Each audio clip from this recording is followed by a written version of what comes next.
how Bernie kills the anger against the establishment, and I call it the toxic positivity of Bernie Sanders.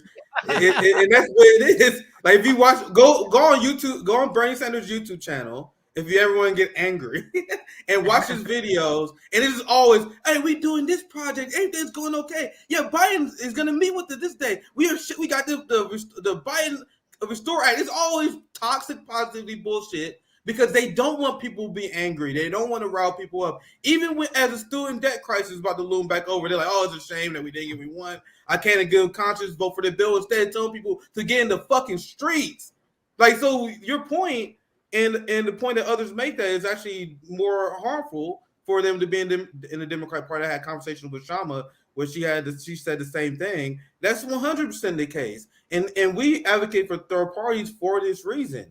And this is why I believe that RFK and anyone who actually is serious anti-imperialist should run outside the Democratic Party. The same way that they are ignoring him now, they will try to ignore him as a third party. The same way that he's about to do a Twitter space with Elon Musk, he could do a Twitter space with Elon Musk as a third party. There's a lot of different techniques and tactics that you can use 100%. As a third party. And there are a lot of people who make a lot of bullshit excuses on why they don't want to run third party. Because at the end of the day, I think they just don't want to upset the establishment to a certain degree. There's a certain degree they don't want to upset the establishment. One more thing I want to say, because there's a lot to break down there.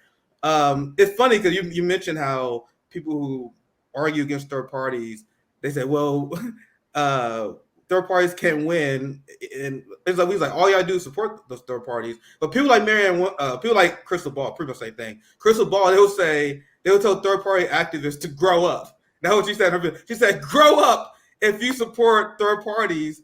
I'm gonna do the adult thing. I'm gonna support the candidate that's 2% in the polls that the entire Liberal Party hates while she's primarying a president.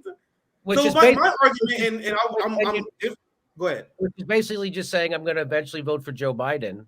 Yeah, pretty much. That's an extra step. Vote for Joe Biden with an extra step. And so why would Joe Biden ever have to meet you halfway? Marianne Williamson is never going to ask her followers to hold your vote until Joe Biden meets us halfway on something. It's never going to happen. And so, that was my only real disappointment with Tulsi was that she ended up endorsing the biggest warmonger in the history of my fucking life. And it was really, that hurt, right? But she always said she was going to do it, but I thought she was going to take it to the convention and really stick it to him. And that's why we called out Marianne Williamson and her lying supporters, because they are pretending that she had a plan to dim exit, run third party. But I explained to people the reason why Tulsi endorsed Joe Biden is because they have a contract. In order to run in a Democratic nomination, you have to endorse the winner. That's in the DNC contract. And I don't know what's the penalties for breaking that contract, but apparently it's strong enough to keep Tulsi in line. That's for damn sure. So if Tulsi's going to follow that contract, to me, there's zero chance that RFK or Marianne Williamson is going to do what Tulsi did not do. But any last thoughts, and we can move on. Any last thoughts, Jimmy? Well, isn't it funny how they said Tulsi was a Russian asset?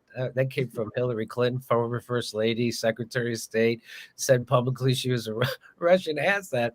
And then as soon as she endorsed Joe Biden was like, oh, thank you, you're a great patriot.